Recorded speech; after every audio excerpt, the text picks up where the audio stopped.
Muy buenas noches, bienvenidos a una nueva sección de CGM Arte. Esta vez pues he querido hacer una pequeña exposición, un acercamiento general a lo que sería la idea de lo que sería lo monstruoso, lo obsceno y la idea de la otredad en el ámbito del Renacimiento, ¿no? En correspondencia pues a la temática de Festival Sui Generis Madrid de estos meses. Quizás también el motivo por el que hago esta exposición es porque, bueno, me pareció excitante y pertinente, sobre todo porque, bueno, normalmente se tiene una visión general, al menos, dentro del campo de la expresión pues, artística, que Renacimiento es igual a armonía, belleza, proporción entre las partes, etcétera, etcétera. Y bueno, y es verdad, pero lo que no deja de ser verdad también es que, aunque el barroco ya supuso un auténtico despliegue y un gran abanico de expresión de lo que se entendía como lo feo, lo otro, lo diferente, lo trágico, lo monstruoso, etc., lo cierto es que también en este periodo renacentista pues, se desarrolla este tipo de imágenes, ¿no? Entonces vamos a hacer un breve acercamiento con una selección que sinceramente no abarca toda la temática absolutamente, primero porque no da tiempo y segundo porque he hecho una selección que me ayude a corresponder o a correlacionar la temática junto con las imágenes. Vamos allá con la presentación.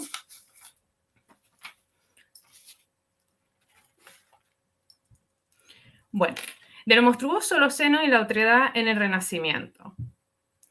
La siguiente imagen que vamos a ver comienza, por ejemplo, con el tratamiento del concepto de lo feo.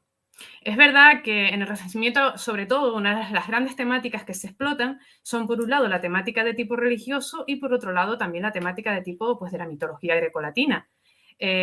Por supuesto, muchas más, pero quizás en proporción son las que más proliferan. Esta imagen realmente no es del Bosco, sino de un seguidor del mismo, que es el título de Cristo con la cruz a cuestas. Y entonces aquí lo que vamos a ver, pese a que al Renacimiento es una celebración de lo que es el concepto de proporción y de la belleza, aquí vemos justamente todo lo contrario. Y lo que está haciendo alusión es a la fealdad moral, lo que se intenta plasmar a través de la representación de todos los que pues, insultan a Cristo, los que lo llevan en ese camino de la crucifixión y los que lo fustigan, pues le ponen un rostro pues verdaderamente horroroso, feo, deformado, con imágenes totalmente desproporcionadas de las frentes, de las narices, de las expresiones, y contrasta con la imagen serena de Cristo, que pese a que está sufriendo un tremendo dolor, su moral es más elevada y su sentido de la bondad es lo que prolifera y lo que llama la atención, ¿no? Con respecto a diferencia del resto de los que están pues expuestos en el cuadro. La siguiente imagen, vamos a ver un detalle del cuadro mucho más certero de todo esto que cuento, donde ven las expresiones totalmente deformadas para expresar pues, precisamente este concepto, ¿no?, de la fealdad moral, que también se hace palpable a través de la propia imagen. En la siguiente imagen no podía no dejar después de nombrar en esta exposición a uno de los grandes del Renacimiento, ya pues nombrados con anterioridad, nuestro querido gran Leonardo da Vinci. Leonardo da Vinci fue pionero en muchísimas cosas, pero también fue un gran pues, dibujante con respecto a rostros deformes, ciertamente precursor de la caricatura. Parece ser que era capaz de perseguir durante bastantes horas a una persona para captar bien los rasgos de su rostro y poder así plasmarlos e incluso exagerarlos. Se exageraba pues aquellas partes pues, de la cara, del rostro, pues que se creía pues que podían ser lo parecido pues a expresiones pues que no correspondían a una buena conducta moral. De ahí que venga con el tiempo se desarrolló una ciencia que era la frenología, donde se decía que según pues quien le proliferaba la forma de la nariz, pues eran unos rasgos pues correspondía a determinada cuestión mental y demás, ¿no? Pues esta asociación tiene unas expresiones con anterioridad, y uno de estos precursores en este concepto de la caricatura y de la deformidad es Leonardo da Vinci. No solamente lo hizo con las personas, sino también con los animales. Continuamos pues con la siguiente imagen. Este sería pues a grandes rasgos una de las expresiones pues de la idea de lo feo, de la fealdad, ¿no? Hay una obra religiosa que fue muy explotada durante el periodo renacentista. También quiero advertirles que no solamente van a haber obras de carácter del epicentro del Renacimiento, ¿no? Que era el territorio italiano, sino también, por supuesto, del territorio alemán, del norte de Europa, etcétera, etcétera, ¿no? Una selección de todo el vasto periodo que abarca el Renacimiento en su amplitud. La tentación de San Antonio, en este caso de Grunewald, pues es bastante significativa de esta idea de la fealdad y, por supuesto, de lo monstruoso. Todos sabemos la historia de San Antonio cuando pues, va al desierto y es tentado por el diablo en sus diferentes representaciones animalísticas, todas ellas con un carácter horrendo, ¿no? Si la serpiente, el toro, de determinado tipo de animales que se retrataban en estos escritos bíblicos, pues son retratados aquí con cierta violencia, ¿no? Incluso, y con un alto grado de fantasía, ¿no?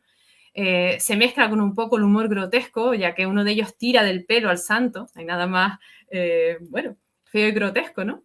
Y por supuesto también Grunewald hace alusión a la famosa enfermedad de San Antonio, que era la enfermedad que se les provocaba a la gente, que era muy popular en la época, provocada por un componente pues bueno, de un cereal que ahora no recuerdo el nombre, ustedes discúlpenme, pero ven el personaje que tienen en el lado inferior izquierdo, que tiene como supuraciones en la piel, tiene el vientre hinchado, está puesto con una cachulla pues, de color rojo al lado del santo y es una representación de este tipo de enfermos, ¿no?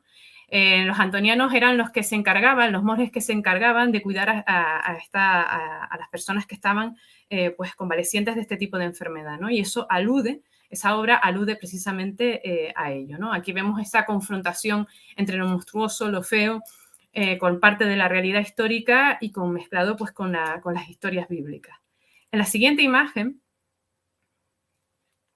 aparte de San Antonio, por supuesto, otro de los grandes artistas del Renacimiento que no podía obviar en esta presentación, porque creo que es uno de los buques insignias de la representación del carácter de lo monstruoso, de la fealdad y de lo que es el carácter contrario a la virtud y a lo que digamos, te eleva en grado como ser humano, es la pintura del Bosco. Esto es un pequeño detalle de la gran obra del Jardín de las Delicias, donde se representa una especie de demonio, que es un animal de carácter, pues con pierna de hombre, un cuerpo de cabeza pues de ave, que se traga a gente pues, que defeca otras aves, ¿no? Y entonces caen dentro pues, de una olla gigante, ¿no? Es una de las representaciones de la parte del infierno del Jardín de las Delicias, ¿no? Y es una manera muy peculiar y muy precursora que también influyó muchísimo en las vanguardias artísticas a la hora de la representación de determinado tipo de seres, ¿no? Entonces ahí pues no era menester nombrar,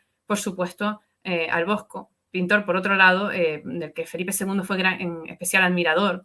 Aunque esta obra, el Tríptico del Jardín de las Delicias, pertenecía a Enrique III, con el tiempo acabó perteneciendo a la colección de Felipe II, del rey español Felipe II, que parecía que pues andaba más en la fascinación de los cuadros del Bosco, entre otras cosas porque retrataba al ser humano tal cual era en sus vicios y en su naturaleza, innegable o incuestionable o no, pero que era su naturaleza.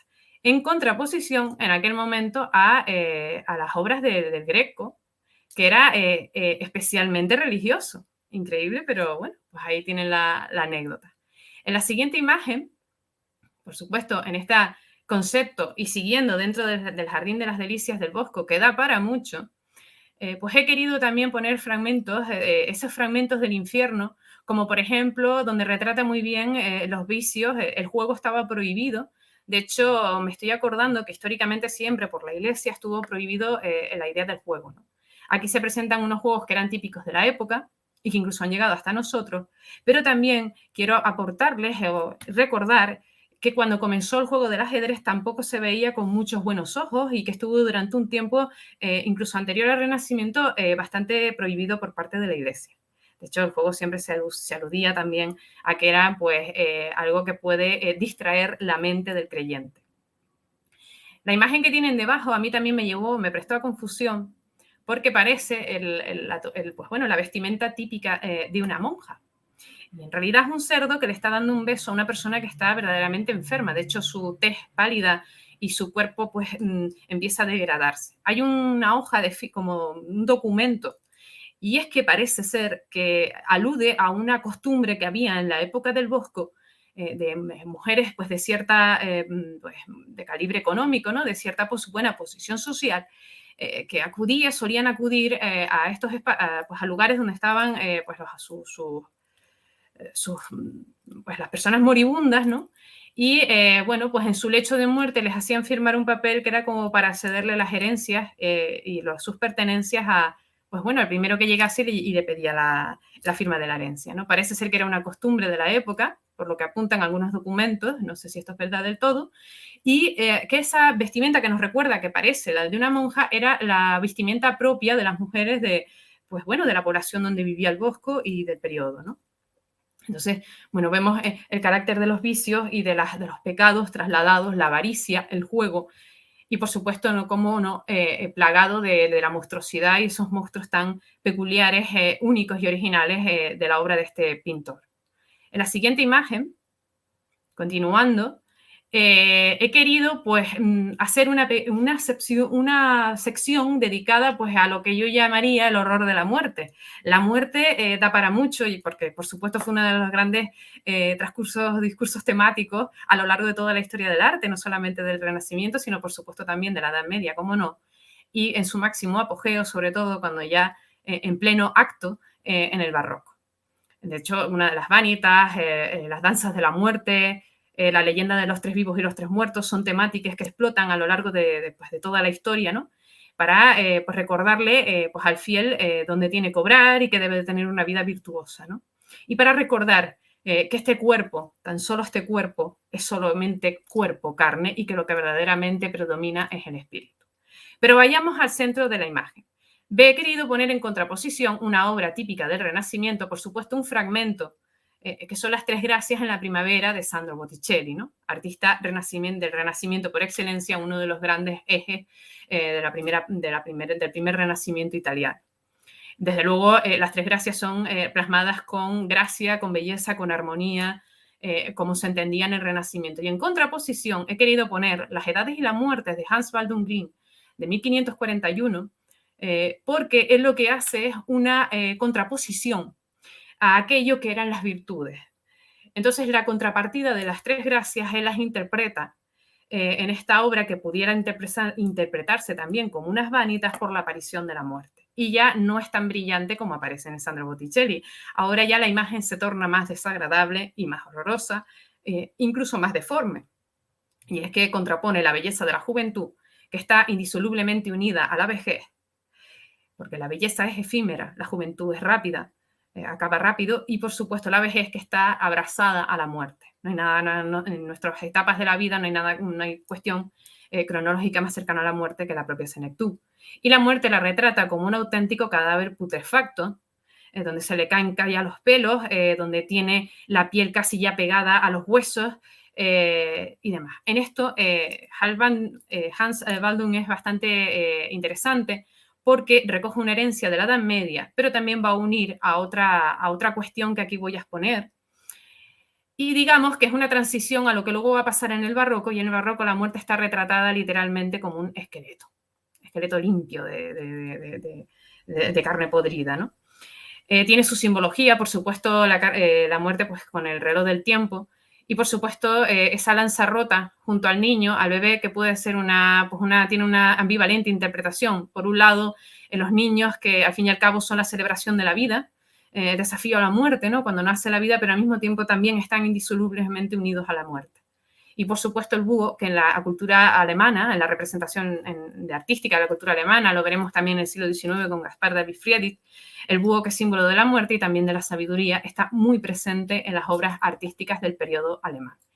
En la siguiente imagen, y siguiendo con la obra de Hans Baldung Grien, también quise hacer una contraposición, ya que la doncella, la temática de la doncella y la muerte, pues se contrapone a, por ejemplo, las representaciones de Adán y Eva, como la que tenemos aquí, pues propiedad del Museo Thyssen-Bornemisza, y la contraposición con este gran artista germano, donde pues aparece la doncella, pues bueno, la belleza de la juventud, contrapuesta pues a un extraño amante, en este caso la muerte se representa como un viejo, no como una vieja, y por supuesto también es un cuerpo putrefacto, donde se le caen las carnes y donde arrastra a la bella dama pues a los confines del infierno o al espacio oscuro y desconocido de la muerte.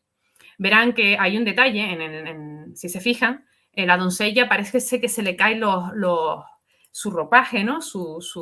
Pues, su paño, y no sabemos si se intenta tapar o por fin se ofrece a ese horroroso amante. En la siguiente imagen también es una proliferación de la misma temática, puesto que Baldung esto lo explotó mucho y lo explotó muy bien, ¿no?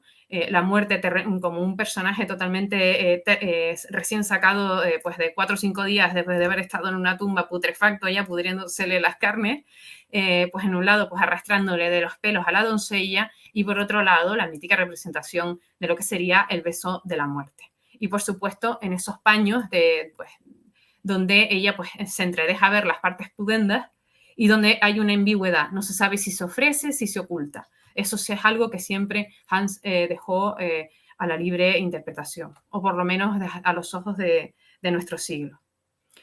Otra imagen, la siguiente imagen que vamos a ver a continuación, tenemos una representación de Matías Grunewald que también se titula Los amantes muertos. Aquí hay una conjunción de varias temáticas. Por un lado, los amantes pudieran ser también, claro que sí, ¿por qué no?, la contraposición de Adán y Eva, aunque es verdad que Adán y Eva tuvieron el pecado original y por eso fueron expulsados del paraíso. Y el pecado original no fue otra cosa que consumar el acto, y consumar el acto era una representación, por supuesto, del pecado de la lujuria. En esta imagen de los amantes muertos, por supuesto, el pecado lleva a la enfermedad y la enfermedad lleva a la muerte. Y aquí está todo conjugado. Verán que los insectos salen del cuerpo, esos cuerpos ya deformados, totalmente alejados de la belleza entendida como las tres gracias de Botticelli, pues verán que los rostros les faltan ya los dientes, están cadavéricos, aunque tienen un halo de expresión terrorífica en su mirada. Algo que puede aportar muchísimo luego posteriormente, por supuesto, al barroco. Y todos aquellos animales que son aludiendo pues, a la lujuria, al pecado, como son la serpiente, el sapo, etcétera, ¿no? Y la enfermedad. Además, verán que en el detalle que tienen, que les he querido sacar en el lado derecho, verán que tiene moscas y diferentes tipos de insectos. Y es que ha querido retratar la muerte huele mal y a la muerte se acercan los insectos. Si al siguiente tiene bastante poder visual y con todo lo que encierra y todo lo que conlleva el pecado unido a la muerte. En la otra imagen, la imagen que veremos a continuación, por supuesto, la temática de la muerte, como hemos dicho, pues está muy explotada y sus versiones más terroríficas también. Y claro, el triunfo de la muerte de Peter Brogger el Viejo, que lo tenemos en España, es imposible que pase desapercibida y que no sea nombrada en este acercamiento, ¿no? He querido poner un fragmento como para que vean pues, la expresividad con la que juega Peter Bruegel el Viejo, la riqueza de esta obra pues merece la pena verla al completo, porque es un auténtico alarde de lo que es precisamente el triunfo de la muerte. En todo su máximo esplendor, los ejércitos de la muerte llegando y llevándose todo ser vivo, enfermos, jóvenes amantes, reyes, papas, todo se lo lleva de por medio. Y por supuesto las representaciones de aquellas cajas rápidas, de esa muerte degollando ya enfermos en el último final, el último suspiro, esos perros que corretean ávidos de comerse los restos humanos, y pues bueno, el horror de ver a personas fallecidas con la boca abierta como cuando se queda la boca abierta cuando alguien fallece y la mirada pues llamando a otro a morir, ¿no? Que decían popularmente. Elementos como la guadaña y demás. No hay que olvidar que Peter Bruegel el Viejo aquí hace una fantástica reflexión y una fantástica representación de todo lo que había vivido Europa con una famosa epidemia de la peste negra, donde pues se dieron circunstancias especiales de enterrar de manera masificada a todos estos, pues bueno, a todos los que fallecían, ¿no? Incluso sin previo sepelio, puesto que las muertes se daban de manera pues masificada, ¿no? Un auténtico infierno y un auténtico apocalipsis, que diríamos, ¿no? En la otra imagen que vemos a continuación, en la siguiente, Digamos que he querido pues, dedicar un pequeño apartado a una de las cuestiones pues, que son pues poco, vamos, no son virtudes, sino que son vicios o pecados, ¿no? Y en una de ellas, pues tenemos la expulsión de Adán y Eva del paraíso por haber pecado de Masacho, pues, de la primera mitad del siglo XV. Y por supuesto, ya pues, en finales del XV, comienzos del XVI, pues otro fragmento de la maravillosa obra El Jardín de las Delicias del Bosco. No hay nada de particular, pero sí que les cuento que sí que hay algo de particular, y es que en los rostros de Adán y Eva de Masacho se evoca un auténtico dramatismo, ¿no? Un auténtico patos retratado en esas imágenes, ¿no? O por lo menos lo parece. Y en la imagen del Bosco hay algo pues curioso, y es que pues, todo apunta a que la idea de la sexualidad por placer y no para procrear, por supuesto, estaba prohibido. Pero si encima es por placer entre dos personas del mismo sexo, ya ni les cuento, en aquella época. Entonces parece que lo que está encerrado en este mejillón de la lujuria es precisamente una relación homosexual, ¿no? Que estaba pues muy prohibida en la época. Y eso es algo que está retratado aquí. Imagínense, pues claro, esto es digamos, una representación de lo que escribimos dentro del término de los senos. En la siguiente imagen que vemos a continuación, vemos una obra. En la inscripción pone en latín algo así como la muerte es la última línea de las cosas, no la última frontera de las cosas. He puesto a Adán y Eva finalmente en signos de interrogación, porque yo lo tenía abiertamente puesto sin signos de interrogación, todo tengo que decir, de un gran maestro grabador de los que Hans Sebald Beham, que se escribe dentro de la corriente del Renacimiento alemán, son descontinuadores de Alberto Durero, y se escribe a este pequeño grupo de maestros, pequeños maestros, pues sobre todo desarrollaron el arte de los grabados, incluso de pequeñas estampas. Se comerciaba entre las clases alemanas del territorio alemán, y pues tuvo hizo muchísima cantidad de obras que tenían un fuerte carácter erótico, no solamente de historias populares, de la gente de los pueblos, ¿no? De las historias, sino también escritas pues, a cuestiones de la mitología, pero también de la religión.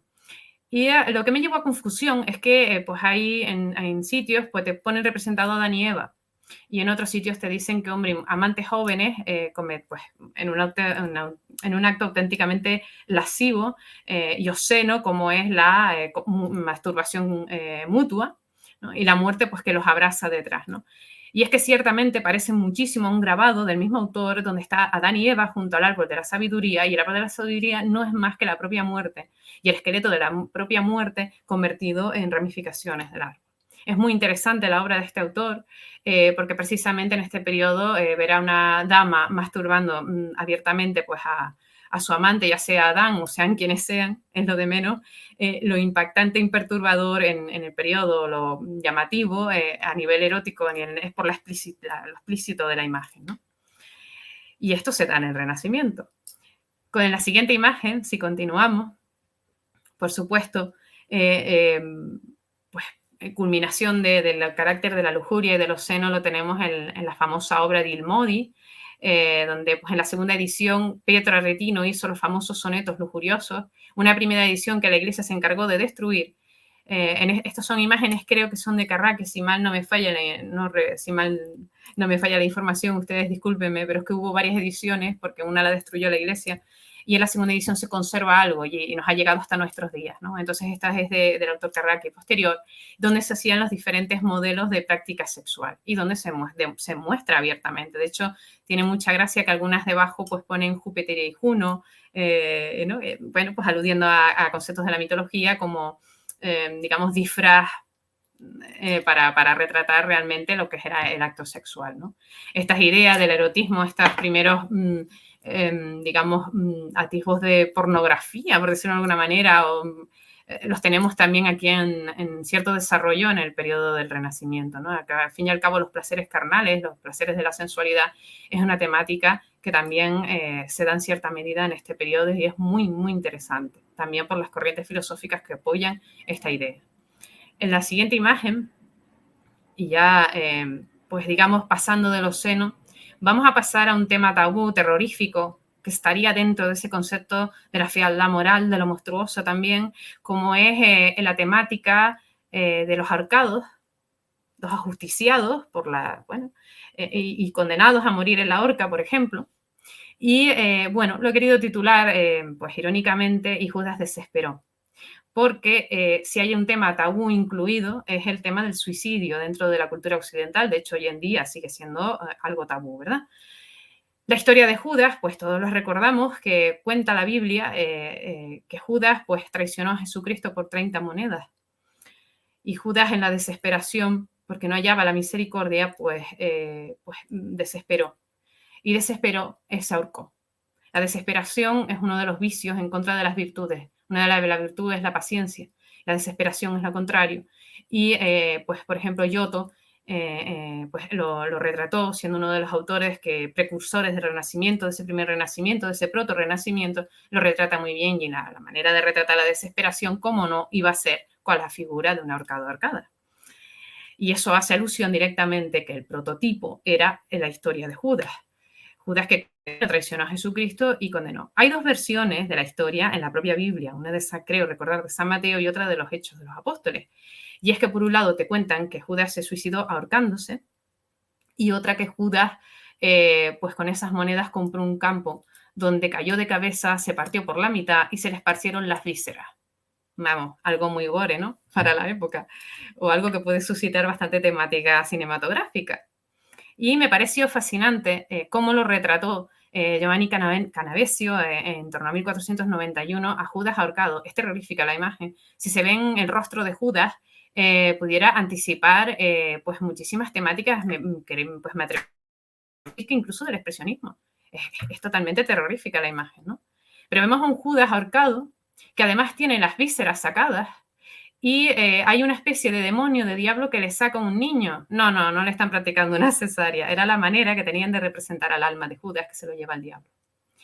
Quizás a lo mejor aquí hay me atrevería personalmente a que quizás en este cuadro hay una conjunción entre las dos maneras de morir de Judas, una ahorcado y la otra cuando se le esparcieron las vísceras, haciendo alusión a esa historia de los Hechos, donde dice que sus vísceras, al partirse a la mitad, se esparcieron en aquel campo que se llamó el campo de la muerte, el campo. Bueno, me pareció pues interesante. Esta idea, esta temática de los ahorcados, parte de esta temática religiosa también y que me viene como excusa para ver las siguientes imágenes que vamos a ver a continuación.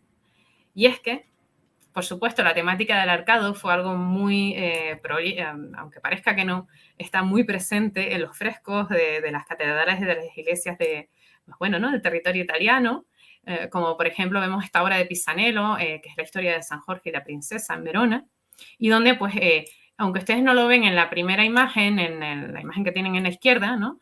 Pero verán al fondo un dos ahorcados, que es la imagen que yo he querido traer, pues que lo verán al lado con mejor precisión. Ahorcados, pues bueno, desvestidos, ¿no? Quitados de toda dignidad, pues bueno, donde se ahorcaban dichos ahorcados, ¿no? Esta es una de las variantes de ese tipo de temática. En la siguiente imagen, hay una historia fascinante detrás de este dibujo, y es que volvemos al gran Leonardo da Vinci, cómo no. Y pues es una historia, alude a un periodo histórico, un momento histórico de la historia de Florencia, en Italia. Y es que esta es la imagen de Bernardo Bandini Baroncelli, asesino de Giuliano de Medici, ajusticiado en la horca, y que Leonardo da Vinci tuvo a bien estar el día del ajusticiamiento y de retratar, de dibujar como buen reportero, ¿no? O bueno, lo que sería el prototipo de los reporteros de guerra o reporteros de determinados hechos históricos, aunque ya sabemos que en el siglo XIX hay muchísimos cuadros que retratan ahorcamientos, ajusticiamientos, etc. Y bueno, pues digamos que Leonardo da Vinci hasta esto también fue un gran precursor. Y es que los Pazzi fueron una familia que quisieron, pues bueno, conspirar contra los Medici y quitarles el poder de la ciudad, un poco para resumirles. En esa conspiración sale muerto, asesinado, pues uno de los Medici. Parte de la familia, de los componentes de la familia, pues unos fueron ajusticiados y Bernardo intentó huir a Constantinopla, pero al final fue capturado y fue ajusticiado en 1479. Y esta es la fiel representación histórica de Leonardo da Vinci, de este momento histórico tan, pues bueno, que forma parte de esta temática de los ahorcados, de los ajusticiamientos y de, bueno, la crueldad que supone, ¿no? El impacto que supone ver a una persona ajusticiada colgada. Y esto me lleva a la siguiente imagen, Por supuesto, la temática se amplía muchísimo más. El Milagro de los Ahorcados de Rafael, por ejemplo, que es una empresa italiana de alta definición digital que ha tenido a bien pues digitalizar esta obra para verla en alta calidad, ¿no? Y con sumo lujo de detalle. Es bastante interesante, ¿no? También alude pues, a la historia del Milagro de los Ahorcados y, por supuesto, no podía tampoco pues, representar otro fragmento del triunfo de la muerte de Peter Bruegel el Viejo, donde vemos precisamente otra pues, pues, en un lado de la imagen, no podía no haber ahorcados y no podía no haber gente ajusticiada siendo pues degollados por la propia muerte, ¿no? En un sentido metafórico. La siguiente imagen que vemos a continuación nos lleva, pues dije, bueno, pues, ¿y qué hacemos con los ahorcados? ¿Qué hacemos con los ajusticiados? ¿Qué hacemos con esa gente que muere pues ajusticiada y sin capacidad de redención? Pues bueno, nos van a servir pues para diseccionarlos y hacer estudios científicos. Y eso, perdonen ustedes que me repita, lo une a la anterior exposición junto al escultor Noé Serrano, que hicimos una breve introducción previa pues, de esta maravilla que supuso el desarrollo de las ciencias, en este caso de la anatomía, del estudio de la anatomía y de la medicina, que también nos ha venido y que en este renacimiento pues tiene un periodo de especial florecimiento y de avance, ¿no? Que son el estudio de los cadáveres a partir de la disección de los mismos y del estudio anatómico. Sí es cierto que durante siglos era muy complicado, previo Renacimiento era un poquito difícil acceder a los cadáveres, se utilizaba pues aquellos cadáveres que nadie reclamaba, ¿no? Mendigos, ajusticiados, etcétera, etcétera, etcétera. Pero no olvidemos al gran anatomista Andrea Vesalio, que por supuesto no escatimó en asaltar algunos cementerios y sacar cadáveres recién fallecidos para poder hacer prácticas de disección y demás para poder avanzar en sus estudios, ¿no? Entonces, bueno, pues tenemos una representación de una disección de en torno al año 1494 y, por supuesto, el retrato de Andrea Vesalio, pues un grandioso anatomista que también unió las ciencias y las artes a través de una obra que veremos a continuación en la siguiente imagen, que es la obra de Humanis Corpori Fabrica, por supuesto con la portada pues parece ser que corresponde a un grabador, Domenico Campanola, donde se ve, si pueden ver en el centro, pues al famoso cadáver, pues en plan, pues con las vísceras abiertas, ¿no? Abierto un canal, y pues para poderlo diseccionar y hacer el estudio de las partes. En esta época también, pues surge que se podía pues, ver públicamente determinados procesos de la disección de un cadáver.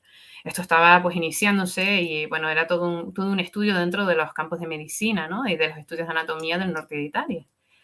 En la siguiente imagen que vemos a continuación vemos un pequeño ejemplo para recordar de cómo era el interior de esta obra magna pues, del estudio de la anatomía y que fue muy seguida hasta el siglo XIX, donde vemos pues, estos cadáveres cuando los diseccionan o cuando les sacan la piel, pues vemos toda la musculatura, los tendones, y no es casualidad que muchos de ellos sean representados colgados, no sé si quizás haciendo alusión al ahorcado o quizás a cómo se le colocaban los cadáveres en esos estudios de anatomía para que los propios artistas pudieran hacer debida cuenta apunte de sus dibujos.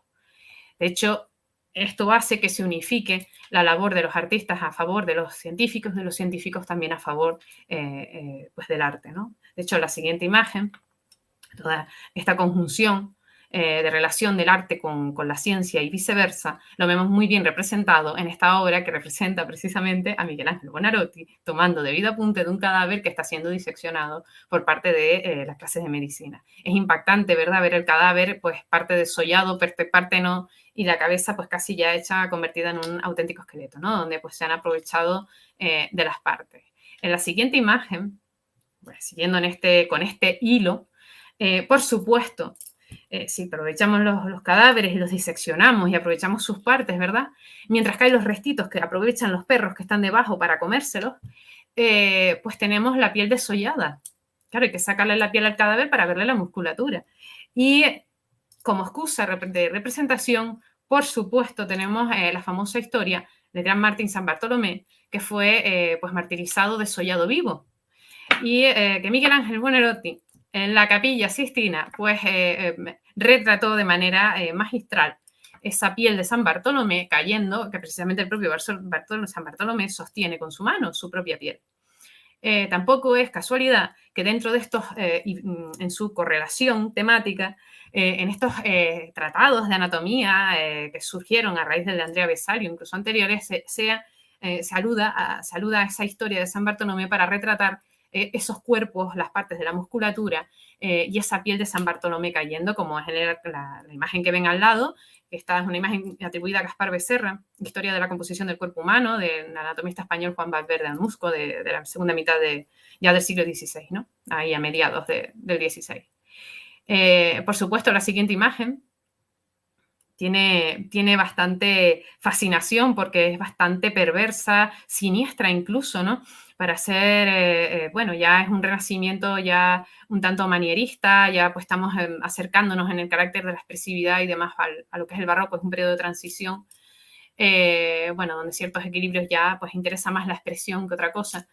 Y bueno, pues tenemos el San Bartolomé en formato de escultura, que es el San Bartolomé del Duomo de la Catedral de Milán, y pues del escultor Marco da Grate. De hecho, a los pies de la escultura pone algo así, no la hizo Praxíteles, sino Marco da Grate, ¿no? Bueno, en ese gran amor propio que se profesaba a sí mismo el escultor, puesto que Praxíteles estaba considerado uno de los grandes escultores de la historia, ¿no? Y es que retrata a San Bartolomé tal cual, sin la piel, la musculatura, los tendones, el rostro es bastante llamativo, es potente porque es la calavera tal cual. He querido poner la imagen al lado de que verán que su propia piel es lo que lo cubre, es su manto. De hecho, por detrás de la piel, como si fuera la cabeza de un león, tiene su propia cabeza, su propia barba, su propia cabellera y su propio rostro, ¿no? La piel de su rostro, pues quitado, y es su propia piel la que lo abraza, ¿no? la que lo contiene. Entonces es fascinante verlo en formato y terrorífico al mismo tiempo verlo en formato escultura. Y por supuesto también en ese afán científico del Renacimiento de querer estudiar las partes de la anatomía con total asertividad. En la siguiente imagen, que vemos a continuación, pues claro, la temática religiosa está ahí como excusa también para la representación de este tipo de, pues incluso de actos sádicos, porque los médicos no eran sádicos, hacían trabajo con fallecidos para favorecer la ciencia y para favorecer la mejora en el tratamiento de las enfermedades y demás, ¿no? En pos del ser humano. Pero también pues, se puede tirar de temática religiosa y se puede avanzar también por la temática mitológica. Y es que no hay que olvidar el famoso castigo de Marcias, vayan ustedes a saber qué casualidad, que fue Marcias quien desafió a Apolo, a quien se le ocurre, el dios de la virtud. Pues bueno, que tocaba mejor, creo recordar, que el auló, un tipo de flauta, y desafió al mismísimo Dios, a quien se le ocurre. Y pues bueno, en ese desafío, por supuesto, salió perdiendo y fue condenado pues a morir desollado vivo. De hecho, este gran cuadro de Tiziano retrata pues el pleno acto pues, de Marcia siendo atado boca abajo a un árbol, siendo pues desollado vivo por el resto. Y por supuesto no pierde detalle el perrito de la base, que aprovecha y come pues lo que vaya cayendo, ¿no? Vaya aprovechando restos y vísceras varias que vayan surgiendo. La idea del perro que cae y que se aprovecha de las vísceras que hay alrededor, no es algo típico, no es algo único de Tiziano, lo vemos en otras representaciones, incluso del primer Renacimiento, es algo que está ahí e incluso pues tiene un carácter incluso humorístico, de carácter de humor negro, ¿no? Incluso en las obras de los propios anatomistas. Y es que era una realidad, los animales pues iban a los cadáveres a aprovecharse de los restos, ¿no? De lo que hubiera. El hambre, que es muy fea. Siguiente imagen, que vemos a continuación es que ese avance de la anatomía, ese avance de la realidad, de la muerte, que es más fea de lo que parece y que no es tan bella y tan bonita, ni es idílica, pues, ni muchísimo menos, tiene más terror del que aparenta o tiene más impacto a la vista y a la realidad más cruda. Lo vemos también reflejado en la evolución de las vanitas, y es que las calaveras ya no son una calavera perfecta, una calavera única, sino que también hay calaveras desencajadas, ¿no? El rostro de la risa de la muerte, cuando uno se muere también se le desencaja la mandíbula, la llaman la risa de la muerte, y digamos, en ese sentido metafórico también es representado en los diferentes cuadros de vanitas, ¿no? O grabados, como lo que están viendo pues en pantalla. Por supuesto, el niño con las tres calaveras me pareció interesante y pertinente colocarlo, porque las calaveras están totalmente, les faltan los dientes, pues tienen hasta ciertas deformidades, ¿no? Los propios protuberancias, en el hueso, ¿no? De la propia calavera no son calaveras perfectas. Y en la vanita que tienen al lado, pues encima además tiene una mosca posada, si se fijan con detalle, en la parte superior de la calavera. digamos que es un avance para ahondar en el horror y en aquellas características que te pueden provocar mayor espanto a la vista. Y eso va a ayudar muchísimo a que luego en el barroco se den las maravillosas vanitas que se dan.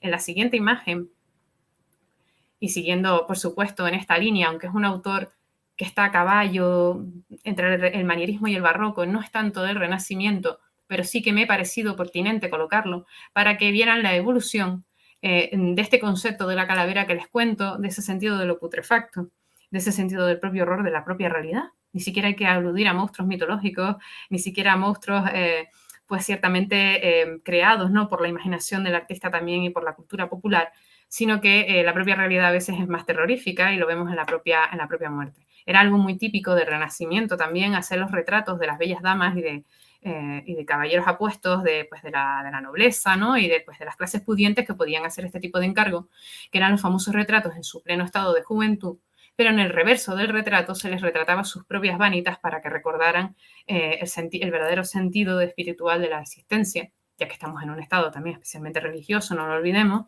Y bueno, pues como el retrato femenino con naturaleza macabra, precisamente atribuido, no sé si es exactamente de Jacopo Licosi, pero sí que se le atribuye, y que ya estamos en 1604, pero que sepan que sí que en el Renacimiento esto también se da. Él ha querido incorporar por la potencia terrorífica de la calavera, ¿no?, y para que vean cómo esto va evolucionando en el tiempo. Así como abajo la vanitas de Ligopsi, donde la calavera está todavía pues con la carne podrida cayéndose, los dientes, parece que todavía tiene un ojo, ¿verdad? La parte blanca de un ojo que parece la cabeza de un zombie, literalmente.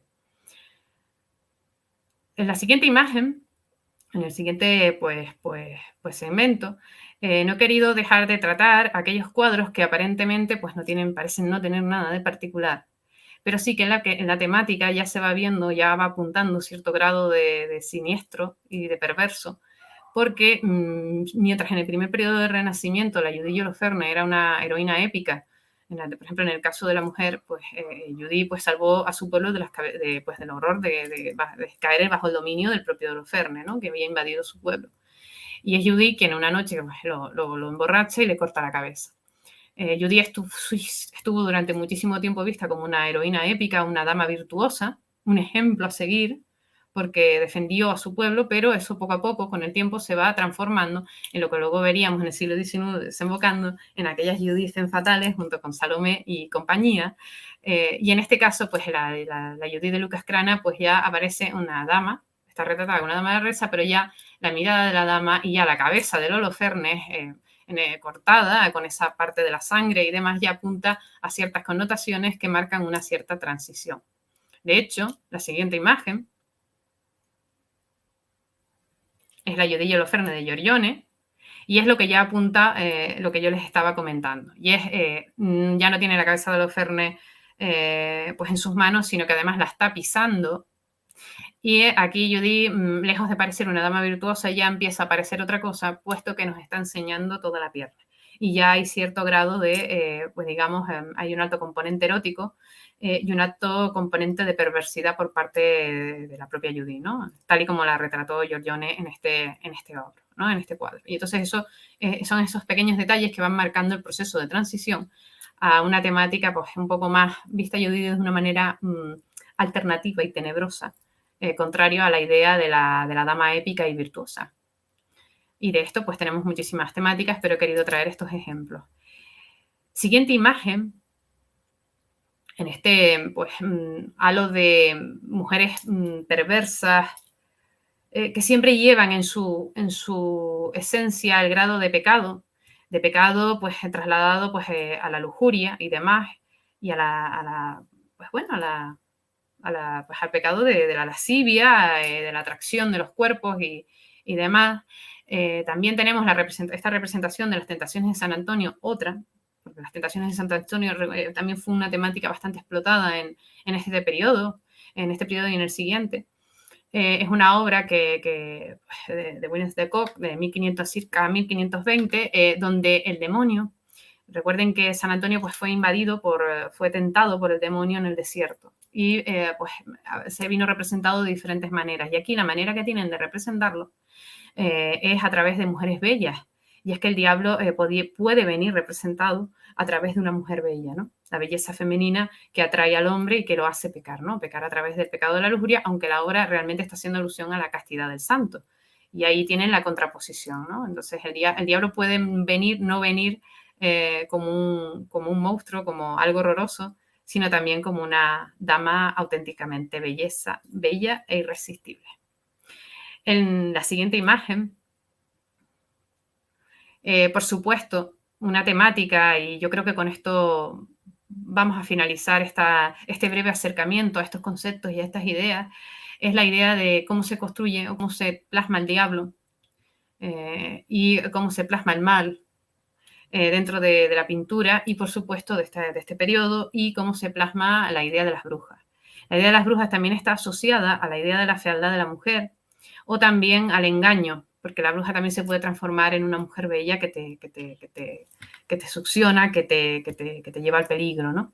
Las brujas, pues bueno, fueron una temática bastante explotada durante el siglo XV y XVI, exactamente, por diferentes artistas. De hecho, hubo quienes las explotaron en mayor grado. Aquí tenemos, pues bueno, una pequeña obra de Baldwin Green también, Hechicera maligna, bueno, que retrata muy bien pues el concepto de las brujas, ¿no? Hay representaciones de brujas pues siendo quemadas en la hoguera, hay diferentes imágenes, ¿no? No solamente en libros, sino también en grabados sueltos o en obra pictórica. Y es interesante, no he querido andar porque además dentro del propio Sui Generis Madrid este año en el Congreso hay una ponencia que dedica pues bueno, es como tiene que ser a este tema, pues tratarlo con suficiente profundidad porque da para mucho. A lo mismo que ocurre con el tema del diablo, que puede aparecer como un príncipe bello o puede aparecer como el mayor de los horrores, no solamente dentro de representaciones como el Apocalipsis o de carácter religioso, sino también en otro tipo de historias donde implica el caer, ¿no? En el pecado. Y es que el diablo, la maldad también puede ser engañosa porque puede venir disfrazada de absoluta belleza. Y ahí es donde juega la ambigüedad de este tipo de temática. Pues bueno, aquí yo creo que finalizo mi exposición. Espero que les haya gustado. Es bueno, una temática bastante sugerente. Por supuesto, no he contado algunas otras, como los seres deformes, el espectáculo, pues las salas de maravillas, donde pues, se veían pues animales extraños traídos de otros países, ¿no? De otros territorios en aquel periodo y demás, que se veían como algo fascinante y una auténtica rareza. Y bueno, creo que era pertinente hacer una selección para tener un acercamiento general, nada más. Espero que les haya gustado y bueno, que sigan disfrutando de Sui Generis Madrid.